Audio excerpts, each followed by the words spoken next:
अध्याय 17। इनकलाब की तलवार विचारों की सान पर तेज होती है।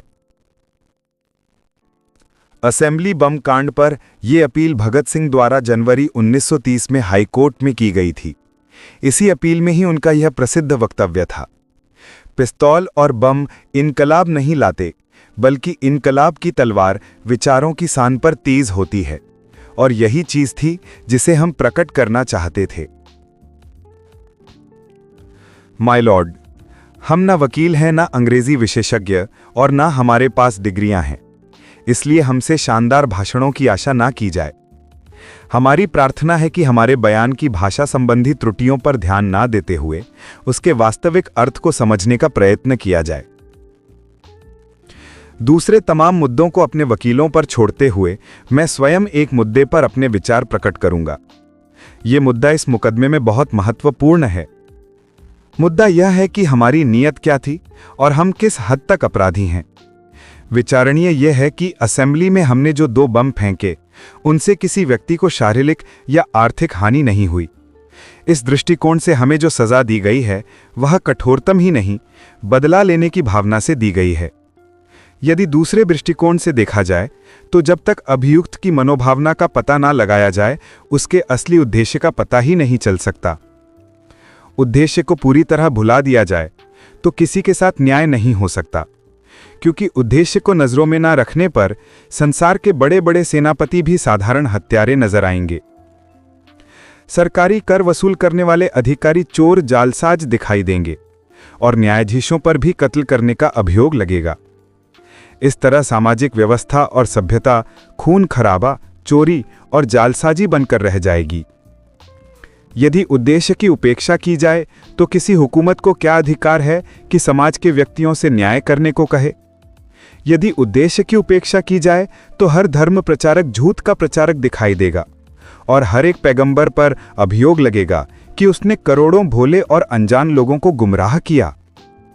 यदि उद्देश्य को भुला दिया जाए तो हजरत ईसा मसीह गड़बड़ी फैलाने वाले, शांति भंग करने वाले और विद्रोह का प्रचार करने वाले दिखाई देंगे और कानून के शब्दों में वह खतरनाक व्यक्तित्व माने जाएंगे।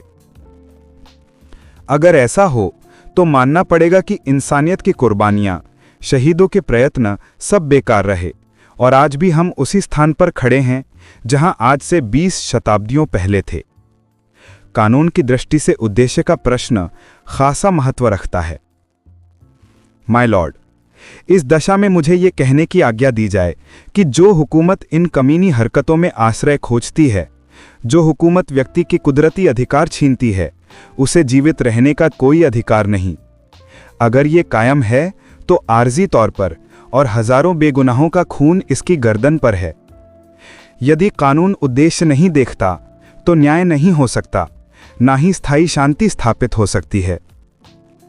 आटे में संखिया मिलाना जुर्म नहीं यदि उसका उद्देश्य चूहों को मारना हो, लेकिन इससे किसी आदमी को मार दिया जाए तो कत्ल का अपराध बन जाता है। लिहाजा ऐसे कानूनों को जो युक्ति यानी कि दलील पर आधारित नहीं और न्याय के सिद्धांत के विरुद्ध हैं, उन्हें समाप्त कर देना चाहिए।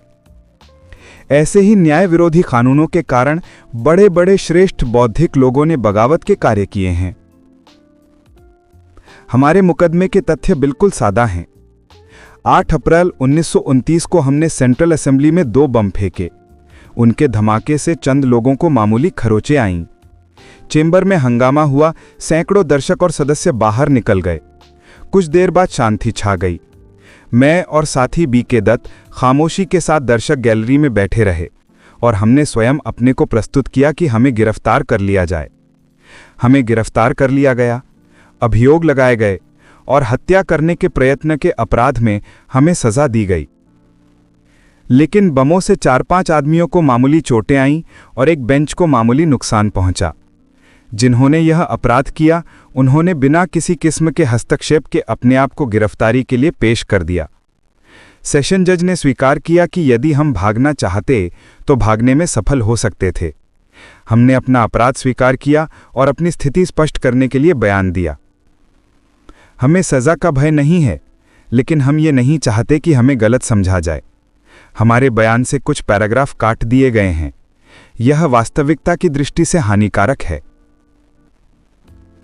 समग्र रूप से हमारे वक्तव्य के अध्ययन से साफ होता है कि हमारे दृष्टिकोण से हमारा देश एक नाजुक दौर से गुजर रहा है।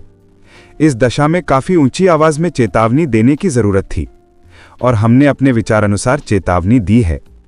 संभव है कि हम गलती पर हों, हमारा सोचने का ढंग जज महोदय के सोचने के ढंग से भिन्न हो, लेकिन इसका यह अर्थ नहीं कि हमें अपने विचार प्रकट करने की स्वीकृति ना दी जाए और गलत बातें हमारे साथ जोड़ी जाएं। इनकलाब जिंदाबाद और साम्राज्यवाद मुर्दाबाद के संबंध में हमने जो व्याख्या अपने बयान में दी थी उसे उड़ा दिया गया है, हालांकि यह हमारे उद्देश्य का खास भाग है। इनकलाब जिंदाबाद से हमारा वह उद्देश्य नहीं था जो आमतौर पर गलत अर्थ में समझा जाता है।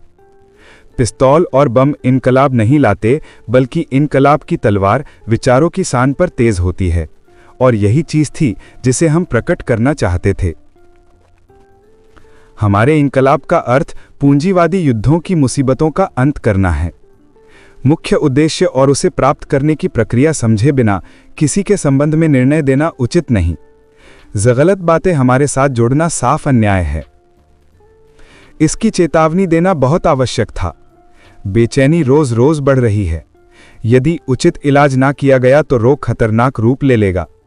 कोई भी मानवीय शक्ति इसकी रोकथाम ना कर सकेगी। अब हमने इस तूफान का रुख बदलने के लिए यह कार्यवाही की। हम इतिहास के गंभीर अध्येता हैं। हमारा विश्वास है कि यदि सत्ताधारी शक्तियां ठीक समय पर सही कार्यवाही करतीं तो फ्रांस और रूस की खूनी क्रांतियां ना बरस पड़तीं। दुनिया की कई बड़ी बड़ी हुकूमतें विचारों के तूफान को रोकते हुए खून खराबे के वातावरण में डूब गईं। सत्ताधारी लोग परिस्थितियों के प्रवाह को बदल सकते हैं। हम पहले चेतावनी देना चाहते थे। यदि हम कुछ व्यक्तियों की हत्या करने के इच्छुक होते तो हम अपने मुख्य उद्देश्य में विफल हो जाते।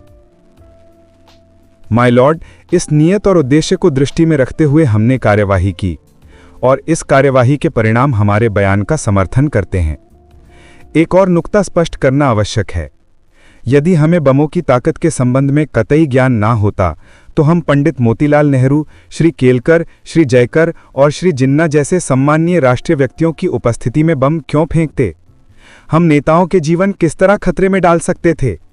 हम पागल तो नहीं हैं, और अगर पागल होते तो जेल में बंद करने के बजाय हमें पागल खाने में बंद किया जाता।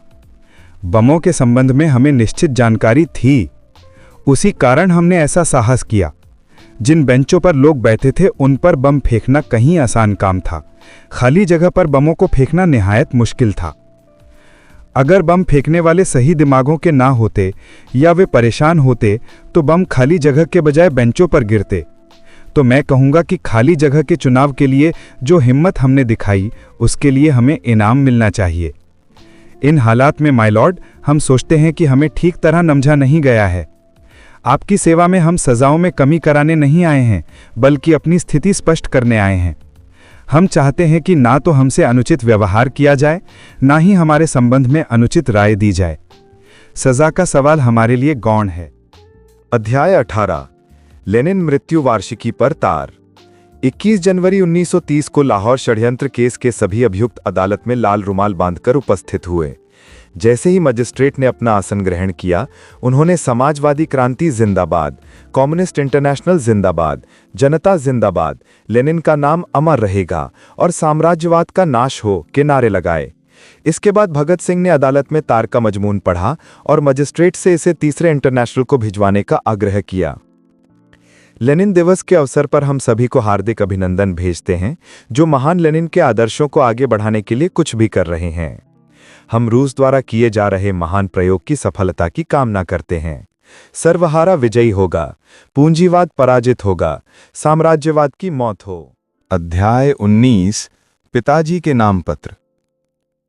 30 सितंबर 1930 को भगत सिंह के पिता सरदार किशन सिंह ने ट्राइब्यूनल को एक अर्जी देकर बचाव पेश करने के अवसर की मांग की।